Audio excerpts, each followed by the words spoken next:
Alright, so magandang araw mga tats. So dito po sa Viking River ay meron kaming D.O.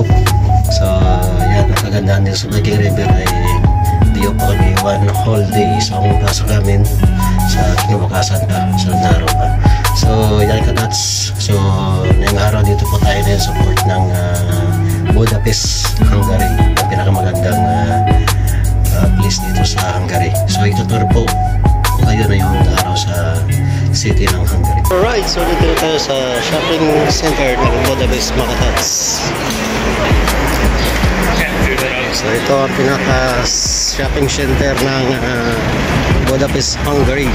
Napakaganda.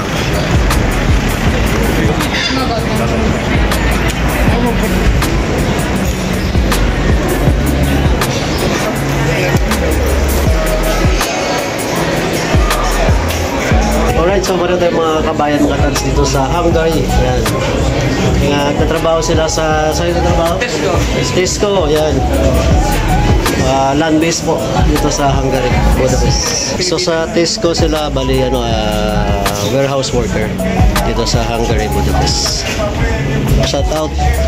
Shout out sa mga taga-Bicol dyan. Mga Manoy sa Manay.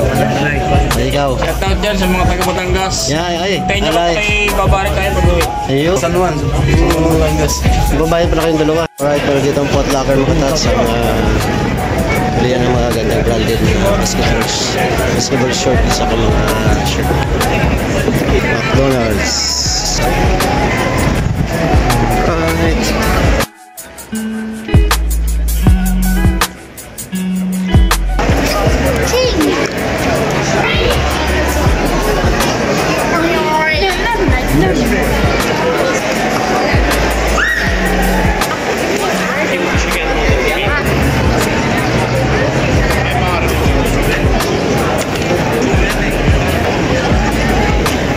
So dito mga tats, dito rin po yung mga branded na mga brand.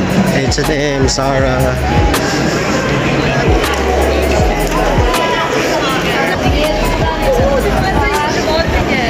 So ngayon ay araw ng linggo, so kaya maraming tao dito rin. Kasi family day. So dito po yung Hard Rock Cafe mga tats. Alright. So meron din yung Rexo Taxi na tawag nila. At mag-iikot sa buong main shopping center ng Budapest. Alright, so yung makatats ang shopping center ng pinaka-city ng Budapest. Thank you so much sa mga followers ko and friends and relatives sa pag-suporta sa akin Facebook. Maraming salamat mga katats.